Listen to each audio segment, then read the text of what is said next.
Pensioner भाइयों, आप सभी का स्वागत है। प्यारे पेंशनर भाइयों, सबसे पहले आशीर्वाद मांग रहा हूं आप सभी का, आशीर्वाद देना और चैनल को सब्सक्राइब करो तो कर लेना, नहीं तो कुछ नहीं, आप इस वीडियो को देखना।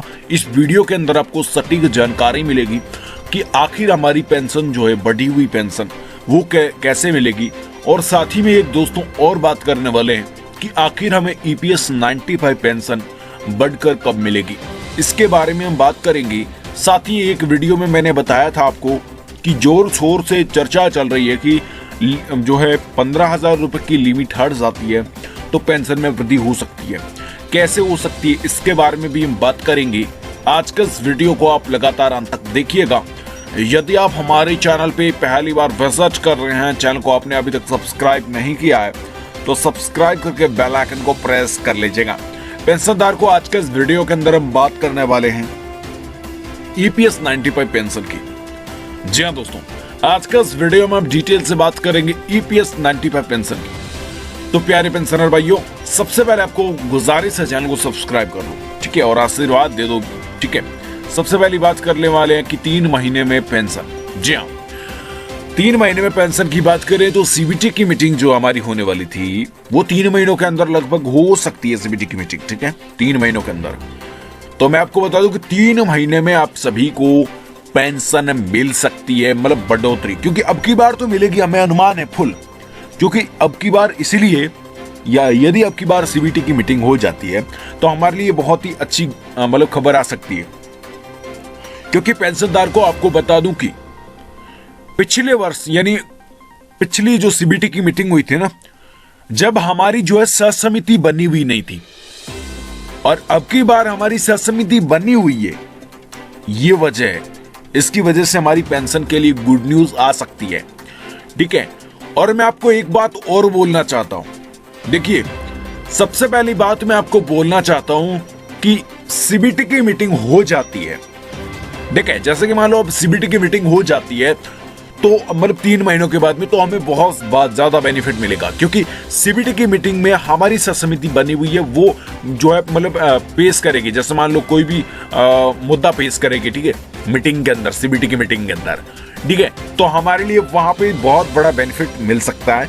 तो इसीलिए मैं आपको कहना चाहता था कि 3 महीनों में पेंशन मिल सकती है, पेंशन में बढ़ोतरी हो सकती है।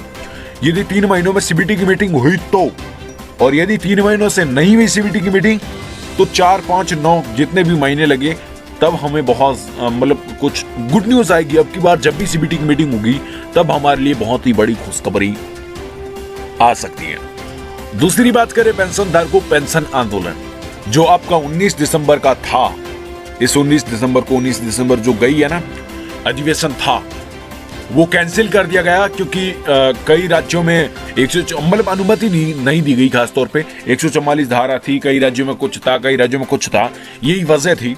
इसकी वजह से अनुमति नहीं दी गई, और नहीं तो आंदोलन जो होता पेंशन का अधिवेशन होता, वहां पे हमें बहुत बड़ा बेनिफिट मिलता। बेनिफिट ये मिलता कि हमें आश्वासन दिया जाता, सरकार के द्वारा आश्वासन दिया जाता कि पेंशन में बढ़ोतरी इस तारीख, या यूं कहा जाता कि इस समय, या यूं मतलब आश्वासन दिया जाता, जैसे भी आप मानो वैसे, ठीक है। किसान भाइयों को आश्वासन, मतलब किसान भाइयों ने जितना आंदोलन किया ना, और उन्हें बेनिफिट भी मिला, ठीक है, सरकार ने उनकी बात मानी। तो मैं आपको बताना चाहता हूं कि पेंशन आंदोलन जो है, पेंशन अधिवेशन, वो स्थगित कर दिया था, लेकिन उससे भी हमें बहुत बड़ा बेनिफिट मिल सकता था। अब हम अगली बात करें कि हमें कितनी मिलेगी पेंशन, कब मिलेगी पेंशन, क्या 7,500 प्लस DA मिलेगी पेंशन, इसके बारे में चर्चा करें तो आपको बता दूं कि कितनी मिलेगी पेंशन। सबसे पहली बात तो मैं ये करना चाहता हूं, कितनी मिलेगी पेंशन ये सैलरी पे डिपेंड करती है। ये हमारी सीलिंग जब हट गई ने, 15,000 रुपए वाली सीलिंग हट गई, तो पेंशन धारकों को बहुत बड़ा फायदा मिल सकता है। क्योंकि 15,000 रुपए वाली सीलिंग राशि पे क्या होता है कि मतलब वो फिक्स होती है, जैसे मान लो फिक्स पेंशन मिलती है। लेकिन आपको क्या है कि जितनी सैलरी होगी, ज्यादा सैलरी होगी, उसे ज्यादा बेनिफिट मिलेगा। और मतलब पहले बार जो आप कर्मचारी थे और आपकी सैलरी ज्यादा थी, अंतिम सैलरी, तो आपकी जो पेंशन है ज्यादा मिलेगी। और यदि आपकी सैलरी कम थी तो आपकी पेंशन कम मिलेगी, यही था। तो आपको बता दूं कि सीलिंग जो है, लिमिट जो है, ये मुझे लगता है हट जाएगी इसकी जो है चर्चा भी बहुत जोरों से चल रही है, क्योंकि आपने वेबसाइट पे देखा होगा, कहीं पे गूगल पे जाके सर्च किया होगा एम्प्लॉय पेंशन स्कीम, तो यहाँ पे बड़े बड़े न्यूज रिपोर्टरों ने भी वहाँ पे कह रखा है, जी बिजनेस हो गया और ऐसे कई है जो वहाँ पे उन्होंने कह रखा है कि आप सभी को बता दें कि लिमिट हट सकती है अनुमान के तौर पे। ठीक है, अब मैं आपको बता दूं कि इससे हमें ये बेनिफिट मिलेगा कि कितनी मिलेगी पेंशन, इसका पता चल जाएगा। हर पेंशनर, हर कर्मचारी को ये पता चल जाएगा कि हमारी पेंशन कितनी मिलेगी। इससे ये पता चलेगा कि उसकी सैलरी कितनी, अंतिम सैलरी, और गुना उसने कितनी साल नौकरी की और भाग 70 का लगाएगा तो उसकी पेंशन आ जाएगी। ठीक है, अब आपको बता दूं कि कब मिलेगी पेंशन।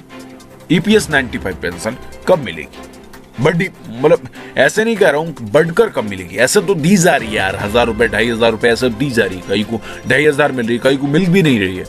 लेकिन आपको बता दूं कब मिलेगी पेंशन, जो बढ़ी हुई पेंशन है वो, उसकी बात कर रहा हूं। तो पेंशनदार को आपको बता दूं ये इसका कोई अनुमान नहीं है, क्योंकि इसका अनुमान हम तब जता सकते हैं तब हमारे लिए कोई अपडेट आए। ठीक है, मैं आपको बताना चाहता हूं कि सबसे पहली बात तो यहां पे ये हो सकती है कि एक तो हमारा ये अधिवेशन स्थगित किया गया, इससे हमारे लिए बहुत बड़ा बेनिफिट मिल सकता था लेकिन नहीं मिला। एक सुप्रीम कोर्ट के लिए, सुप्रीम कोर्ट से हमारे लिए कोई अपडेट नहीं आई। यदि सुप्रीम कोर्ट से अपडेट आ जाती है, यहाँ सीलिंग राशि वाला काम सुप्रीम कोर्ट करेगा, सीलिंग राशि सुप्रीम कोर्ट हटाएगा। ये मुझे लगता है, मुझे अनुमान है कि सुप्रीम कोर्ट से ही ये हो सकता है सीलिंग राशि वाला।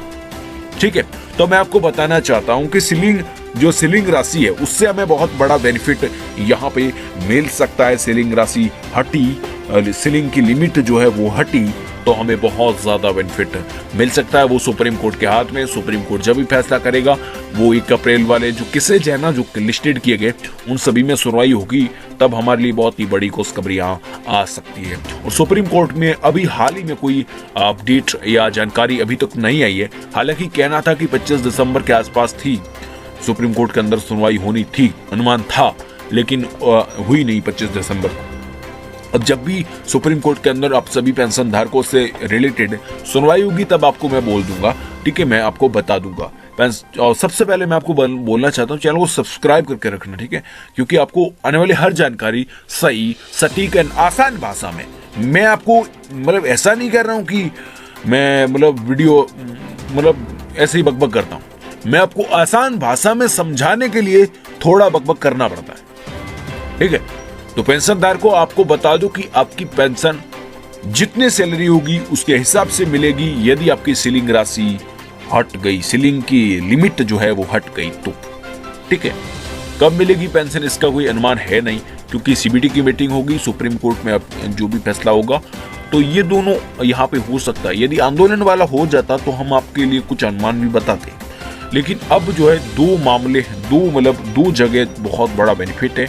और यहाँ पे बताऊं, लोकसभा के अंदर भी एक मुद्दा था, वो आपको पता है कि लोकसभा में भी हमारे लिए कुछ कहा गया था। ठीक है, जैसे मान लो लोकसभा के अंदर वहाँ कहा गया था, मतलब कई नेता जो थे बोले थे, लेकिन उनकी जो मतलब वो मांगे पूरी, हमारी पेंशनधारकों की मांगे पूरी नहीं हुई। फिर पेंशनधारकों ने पत्र भी लिखा था। ठीक है, तो वहाँ से कोई अभी तक अनुमान तो नहीं निकल कर आया, और जो भी अनुमान या खबर नहीं निकल कर आई है, और जो भी जानकारी अपडेट आएगी ना, आप तक सबसे पहले मैं पहुंचाने की कोशिश करूंगा। आज के इस वीडियो में इतना ही, तब तक जय हिंद, वंदे मातरम।